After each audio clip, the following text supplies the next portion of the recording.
अस्सलाम वालेकुम। अभी तक जो हमने सेंसरी रिसेप्टर्स पढ़े थे इन द प्रीवियस वीडियो, वो सिर्फ बेस बनाना थे और वो इम्पोर्टेंट भी थे। और जो आज का जो टॉपिक है ये एनएलई के पॉइंट ऑफ व्यू से बहुत इंपॉर्टेंट टॉपिक है। इसमें हम जो रिसेप्टर पढ़े थे, मैकेनो रिसेप्टर, जिसमें रूफिनिक कार्पसल आ गया, पेसिनियन कार्पसल आ गया, मिजनर कार्पसल, और उसमें फ्री नर्व एंडिंग्स और हेयर एंड ऑर्गन्स। ये जो हमने मैकेनो रिसेप्टर्स पढ़े थे ये बहुत इंपॉर्टेंट थे। मर्कल डिस्क भी थी इसमें। ये सिर्फ बेस बनाना थी कि कैसे ये रिसेप्टर्स पेरिफेरी से सेंसरी इंफॉर्मेशन को, चाहे वो मैकेनिकल है, चाहे वो थर्मल है, चाहे वो केमिकल इंफॉर्मेशन है, उसको डिटेक्ट करते हैं और फिर वो कैसे इंफॉर्मेशन स्पाइनल कॉर्ड तक जाती है। फिर स्पाइनल कॉर्ड से फिर जो दो पाथवे हैं, मेन पाथवे जो आज हम जो एक अभी हम डिस्कस करने वाले हैं, उसमें dorsal column medial lemniscal system, ठीक है, और जो दूसरा पाथवे है एंटीरियर लैटरल सिस्टम, ठीक है। ये दो पाथवे किस तरह स्पाइनल कॉर्ड से मेडुला ऑब्लोंगेटा से होते हुए फिर वो थैलेमस तक जाते हैं। थैलेमस से फिर वो कैसे इंफॉर्मेशन वो सेरिब्रल कॉर्टेक्स, जो कि एक सेंसरी इंफॉर्मेशन का जो परसीव करता है सेंसरी इंफॉर्मेशन को और उसको इंटरप्रेट करता है, वो कैसे रिसीव करता है इंफॉर्मेशन को। तो जो सेंसरी इंफॉर्मेशन है, सबसे पहले जो किस तरह इसकी जो मीडियल लेमिनिस्कल सिस्टम है, इसकी वेलोसिटी ज़्यादा होती है। ये 30 to 100 मीटर पर सेकंड की स्पीड से इंफॉर्मेशन इम्पल्सेस इसमें medial dorsal column medial lemniscal system में रन करती हैं, ठीक है। और उसके बाद जो एंटीरियर लैटरल सिस्टम है, उसमें एक सेकंड में 40 मीटर पर सेकंड उसमें उसकी वेलोसिटी होती है, जिसमें सिग्नल ट्रांसमिट होते हैं, यानी कि 40 मीटर पर सेकंड की स्पीड से सिग्नल ट्रांसमिट होते हैं। उसके बाद जो सेंसरी इंफॉर्मेशन होती है वो इस मीडियल लेमिनिस्कल सिस्टम की बात कर रहे थे, dorsal column medial lemniscal system की बात कर लेते हैं। तो पहले आप ये समझ लें, फिर आप इस तरह पता चल जाएगा कि डोर्सल कॉलम क्या है और फिर मीडियल लेमिनिस्कल सिस्टम क्या है। फिर इसका कंबाइन नेम जो है dorsal column medial lemniscal system, ये क्या है। पहले जो सेंसरी इंफॉर्मेशन आई पोस्टीरियर रूट गैंग्लियन से होती हुई, जो पोस्टीरियर रूट में आपको गैंग्लियन में पता है आपको कि फर्स्ट ऑर्डर न्यूरॉन होते हैं, ठीक है। फर्स्ट ऑर्डर न्यूरॉन आए, ये फर्स्ट ऑर्डर न्यूरॉन ये दो ब्रांचेस में डिवाइड हो गए। एक तो होगी जी मीडियल ब्रांच ये वाली, और फिर ये होगी जी लैटरल ब्रांच, ठीक है। अच्छा, इसमें क्या होता है कि जो मिडिल ब्रांच होती है, पहले तो ये जो मिडली डोर्सल कॉलम की तरफ जाती है, फिर ये अपवर्ड जाती है, देखें, फिर ये डोर्सल कॉलम में रन करती है, ऊपर की तरफ जाती है। अच्छा, जो लेटरल ब्रांच होती है वो जो लोकल न्यूरॉन्स हैं वहाँ पर ये कनेक्शन देती है। डोर्सल का जो लेटरल ब्रांच होती है, जिसमें देखिए कि लेमिना मार्जिनैलिस है, इसमें न्यूक्लियस मार्जिनैलिस है, ठीक है। उसमें फिर दूसरी और तीसरी लेयर जो है लेमिनाई सिस्टम है ना, 10 लेयर्स होती हैं, 9 लेयर्स ये यहाँ तक हैं। और भी 10वीं लेयर होती है, 10th लेयर होती है, 10th लेमिना होती है, वो स्पाइनल कैनाल के इर्द गिर्द होती है दोनों तरफ, यानी कि इस तरफ भी लेमिनाई हैं और इस तरफ भी लेमिनाई हैं, ठीक है। और जो सेकंड और थर्ड लेमिनाई है, इसको कहते हैं कि सब्सटेंशिया ग्लैडिनोसा ऑफ रोलैंडो न्यूक्लियस यहाँ होता है। ये सब्सटेंशिया ग्लैटिनोसा यहाँ पर जो लेमिना है, ठीक है, यहाँ पर जो न्यूक्लियस होता है उसको कहते हैं सब्सटेंशिया ग्लैटिनोसा ऑफ रोनाल्डो, ठीक है, ये न्यूक्लियस होता है।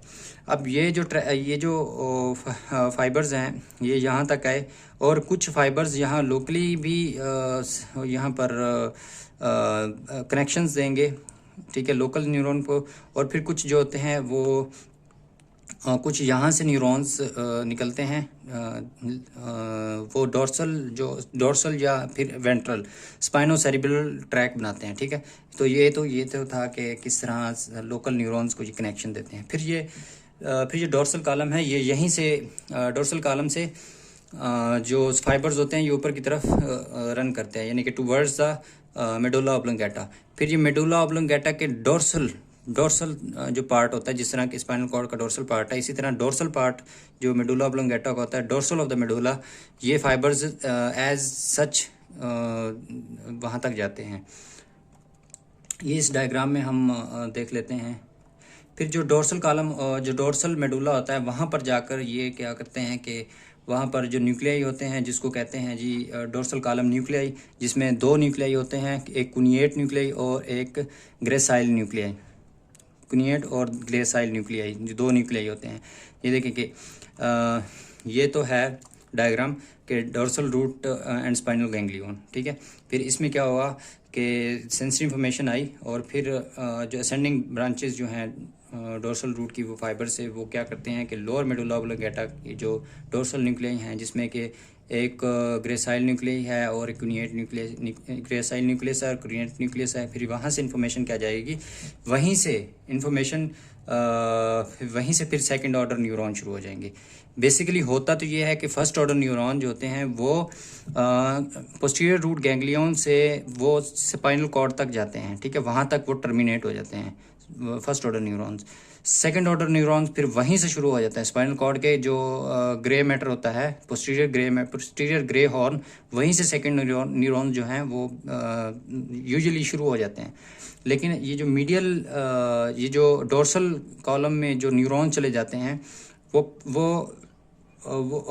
फर्स्ट ऑर्डर न्यूरॉन ही होते हैं। फिर वो स्पाइनल कॉर्ड के डोर्सल ये पोस्टीरियर पार्ट तक, पोस्टीरियर जो एस्पेक्ट है मेडुला ऑब्लिंगेटा का, वहाँ तक जो न्यूरॉन्स आते हैं, मतलब कि यहाँ तक जो न्यूरॉन आए, यहाँ तक ये देखें कि एक ही न्यूरॉन आ रहा है, एक ही नर्व फाइबर आ रहा है, वो एक ही एक्सोन आ रहा है, एक ही नर्व फाइबर के वो डोर्सल कॉलम के न्यूक्लियाई जो कुनिएट और ग्रेसाइल न्यूक्लियाई हैं, यहाँ तक आया।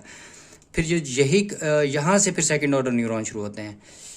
जो मैंने पहले बताया कि फर्स्ट ऑर्डर न्यूरॉन ये पोस्टीरियर ग्रे हॉर्न जो है स्पाइनल कॉर्ड का, वहाँ तक आके ये ख़त्म हो जाते हैं। फिर उसके बाद क्या होता है कि सेकंड ऑर्डर न्यूरॉन वहीं से शुरू हो जाते हैं, डोर्सल रूट से, डोर्सल ग्रे मैटर से, ठीक है। लेकिन यहाँ पर एक्सेप्शन है, यहाँ पर वो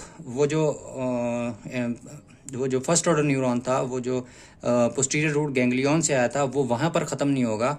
वो डोर्सल कॉलम जो लोअर मेडुला ऑब्लिंगेटा के जो डोर्सल न्यूक्लियाई होते हैं, डोर्सल कॉलम के न्यूक्लियाई होते हैं, वहाँ तक आएगा, कुनिएट और ग्रेसाइल न्यूक्लिया तक। फिर वहाँ से आगे सेकेंड ऑर्डर न्यूरॉन शुरू हो गए। वहाँ से क्या होगा कि वहीं से डोर्सल यहाँ पर न्यूक्लियाई से होते हुए वहीं से ये अपोजिट साइड पे आएंगे और ये डेक्यूजिट करेंगे। डेक्यूजिट का मतलब क्या होता है कि क्रॉस का निशान बनता होता है बेसिकली। यहाँ पर ये तो 2 फाइबर शो किए गए हैं, लेकिन यहाँ पर काफ़ी सारे फाइबर्स होते हैं, यहाँ पर डेक्यूजिशन बनती है, यानी कि क्रॉस का साइन बनता है। तो इसमें होता क्या है कि फिर यहीं से न्यूक्लियस ऊपर जाते हैं, फिर ये मेडुला ऑब्लिंगेटा से आते हैं। पोन्स के लेवल पर जो मीडियल लेमिनिस्काई होते हैं, 4 लेमिनिस्काई होते हैं। लेमिनिस्कस सिस्टम जो होता है वो, उसमें 4 लेमिनिस्काई होते हैं। एक तो मीडियल होता है, एक स्पाइनल होता है, एक लेटरल होता है, और उसके बाद एक ट्राइजेमिनल लेमिनिस्कस। ये 4 निकले होते हैं। पोन्स के लेवल पर जो लेमिनिस्काई से होते हुए वो उस तरफ ही, जिस तरह ये देखें कि वहीं से सिर्फ डेक्यूजिशन यहाँ पर डोर्सल कॉलम न्यूक्लियाई पर हुई है, यहाँ से फिर ऊपर ये ट्रैक किया, फिर सेम साइड से होता हुआ फिर गया कि जो वेंट्रोबेजल कॉम्प्लेक्स, थैलेमस के कॉम्प्लेक्स तक, यहाँ पर ये वेंट्रोबेजल कॉम्प्लेक्स तक ये इन्फॉर्मेशन, सेंसरी इन्फॉर्मेशन आ गई, ठीक है। सेकंड ऑर्डर न्यूरॉन लेकर आ गए। फिर यहाँ पर बेसल जो वेंट्रोबेजल सिस्टम है, यहाँ पर सेकंड ऑर्डर न्यूरॉन ख़त्म हो गए। फिर यहाँ से थर्ड ऑर्डर न्यूरॉन शुरू हो गए, ठीक है। थर्ड ऑर्डर न्यूरॉन जो वेंट्रोबेजल कॉम्प्लेक्स है स्पाइनल कॉर्ड का, वहाँ तक ये, वहाँ से फिर थर्ड ऑर्डर न्यूरॉन फिर ऊपर कॉर्टेक्स तक, जिसको स्मेटोसेंसरी कॉर्टेक्स कहते हैं, वहाँ तक इन्फॉर्मेशन लेकर आएंगे थर्ड ऑर्डर न्यूरॉन्स। अच्छा, फिर होता क्या है कि ये ब्रेन है, ठीक है, और ये ब्रेन का फ्रंट व्यू है, ये फ्रंटल लोब है, ठीक है। फिर उसके बाद ये फ्रंटल लोब, यहाँ पर पैराइटल लोब पीछे शुरू हो जाता है, यहाँ पर ये फ्रंटल लोब यहाँ तक, और पैराइटल लोब यहाँ से पीछे शुरू हो गया।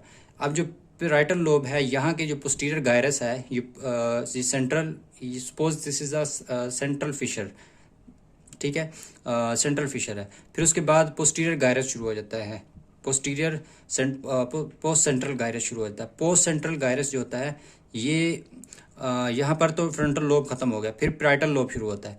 पैराइटल लोब का जो पहला गायरस होता है उसको कहते हैं पोस्ट सेंट्रल गायरस, क्योंकि ये सेंटर है, सेंट्रल फिशर है। सेंट्रल फिशर से फिर पीछे वाला जो है anterior of the parietal lobe कह लें कि वो जो गायरस है उसको कहते हैं सोमेटोसेंसरी एरिया 1।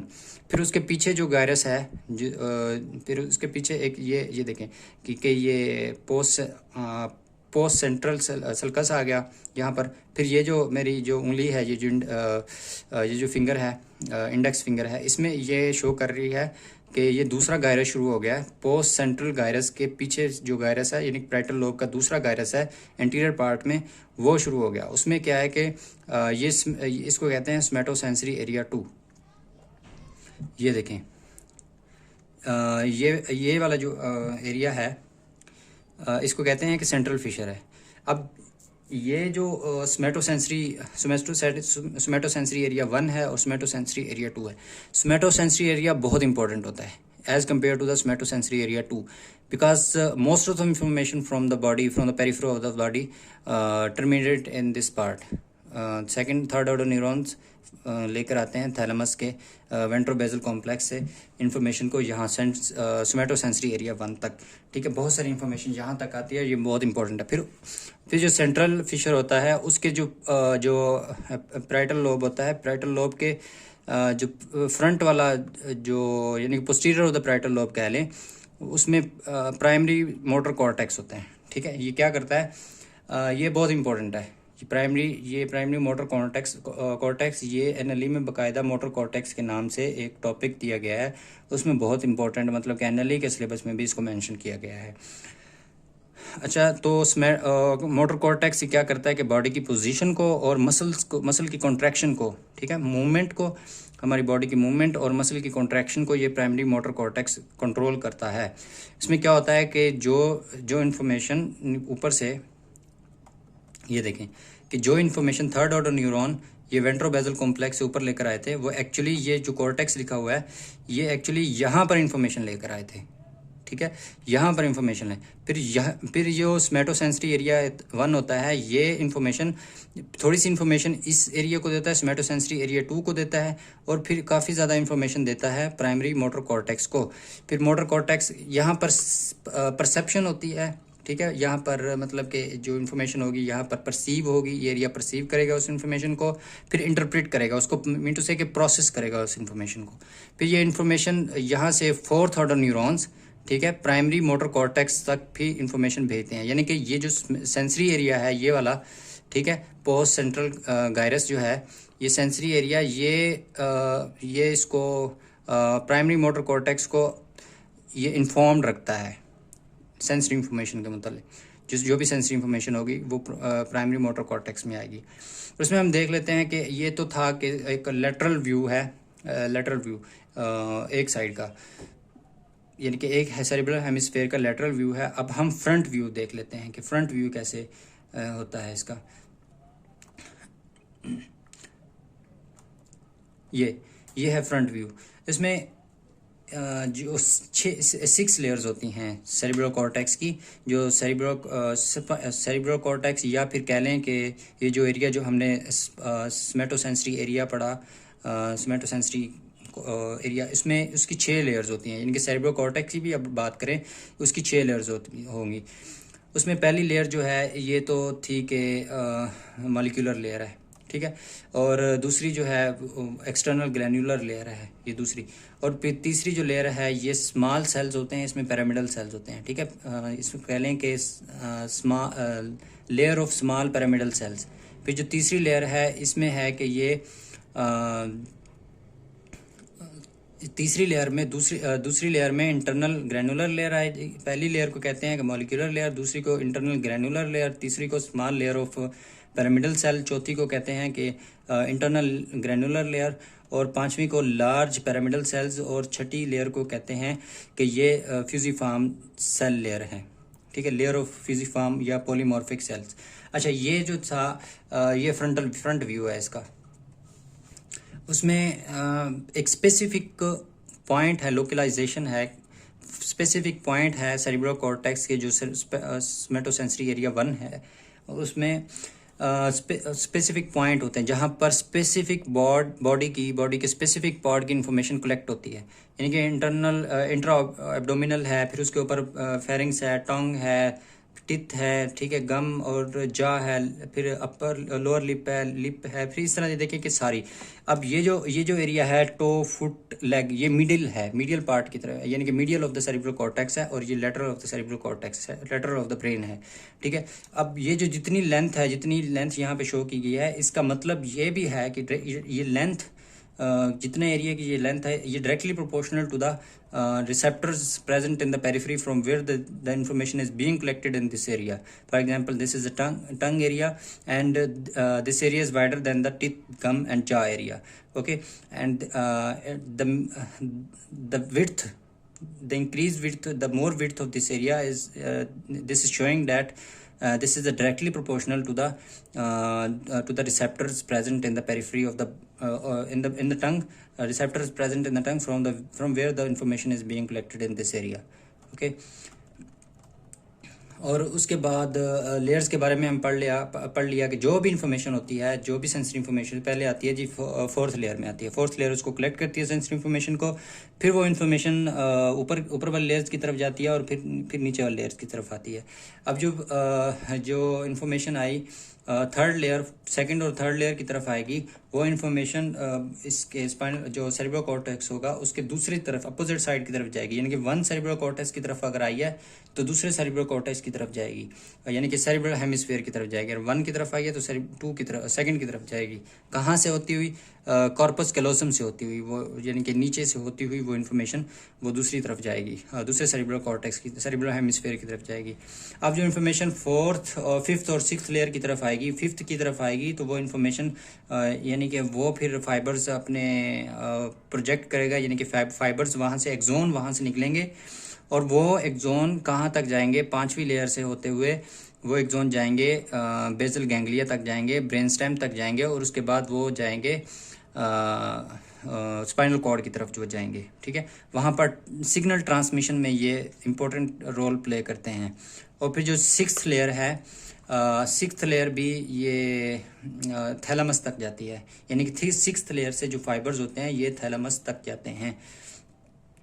और उसके बाद जो फंक्शन है, इसका फंक्शन देख लेते हैं कि function of the somatosensory area 1, इसमें यह है कि पर्सन जो, जिसमें मतलब कि ये स्मेटोसेंसरी एरिया अगर दोनों तरफ से हम निकाल दें, स्मेटोसेंसरी एरिया 1 दोनों सेरिब्रल हेमिस्फीयर से हम इसको सर्जिकली एक्सीजन कर दें इसकी, तो क्या होता है कि जो पर्सन होता है वो चीज़ों को जज नहीं कर सकता, और दूसरा कि वो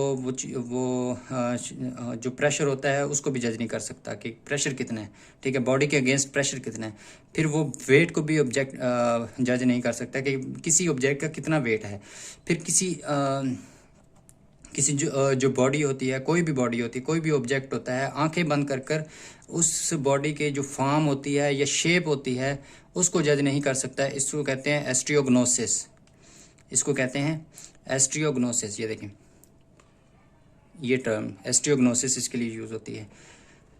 फिर जो स्मेटोसेंसरी एसोसिएशन एरिया होते हैं, इसमें ये बात याद रखने की है कि ये इसमें फिफ्थ और जो सिक्स एरिया होता है ना, जो ब्रॉडमैन एरिया होता है, 50 ब्रॉडमैन एरिया होते हैं। उसमें ये देखें कि ये 50 ब्रॉडमैन एरिया हैं, और इसमें जो ये फिफ्थ और सेवन्थ जो ब्रॉडमैन एरिया हैं इसको कहते हैं स्मेटोसेंसरी एसोसिएशन एरिया, क्योंकि ये स्मेटोसेंसरी सिस्टम के साथ ही मौजूद हैं, पैरेटल लोब में ही मौजूद हैं। अच्छा, तो ये सेंसरी इंफॉर्मेशन एरिया जो होते हैं ये सिग्नल्स किस को सिग्नल देते हैं? स्मेटोसेंसरी एरिया 1 को देते हैं, जो वेंट्रोबेजल न्यूक्लियाई होता है थैलेमस का वो उसको देते हैं, और कुछ एरिया होते हैं स्पाइनल कॉर्ड के उसको, और फिर विजुअल कॉर्टेक्स को, ठीक है, वहाँ से इन्फॉर्मेशन लेते हैं। सॉरी, ये जो सारे एरिया मैंने बताए हैं ना कि स्मेटोसेंसरी एरिया 1 से, वेंट्रोबेजल न्यूक्लियाई थैलेमस से, फिर उसके बाद जो some areas of the thalamus से, फिर उसके बाद विजुअल कॉर्टेक्स से और ऑडिटरी कॉर्टेक्स से ये इन्फॉर्मेशन लेते हैं ये जो स्मेटोसेंसरी एसोसिएशन एरिया 1, ठीक है। फिर उसके बाद जी प्रेशर सेंसेस आ जाती हैं, पोजीशन सेंसेस आ जाती हैं। पोजीशन सेंसेस में ये है कि इसमें ये एक बात याद रखने की है कि दो तरह की पोजीशन सेंसेस होती हैं, और एक तो होती है टेक्टाइल और एक होती है movement, rate of movement, sorry, एक होती है स्टैटिक पोजीशन और एक होती है rate of movement. Rate of movement को कहते हैं कि ये काइनेस्थीसिया, ठीक है, या डायनामिक प्रोप्रियोसेप्शन, ठीक है। ये मतलब कि दो तरह की पोजीशंस होती हैं। अच्छा, जो रिसेप्टर्स होते हैं, दूसरी बात यह है कि जो रिसेप्टर्स होते हैं जो यानी कि पोजीशन को किसी जॉइंट की या हमारी बॉडी की पोजीशन को जो यानी कि सेंस करते हैं, जो मेन मतलब कि रिसेप्टर्स है, मैकेनो रिसेप्टर्स, उसमें एक पेसिनियन कार्पसल आ गया और एक रुफनी कार्पसल आ गया। ये दोनों जो है हमारी इंफॉर्मेशन को, पोजीशन सेंसेस को ये परसीव करते हैं और फिर कह लें कि ये लेकर जाते हैं higher centre of the brain for processing, ठीक है। ये तो था हमारा आज का टॉपिक, और फिर अगले टॉपिक में हम डिस्कस करेंगे कि एंटीरियर लैटरल पाथवे क्या होता है। ये तो हमने आज एक पाथवे पढ़ा जो that is involved in the transmission of the sensory information from the periphery of the body, not from the periphery of the body, that take the periphery information from the central nervous system and from the dorsal column, and take this information from the dorsal column of the spinal cord to the to the somatosensory area, mainly to the somatosensory area 1, and through the medial lemniscus.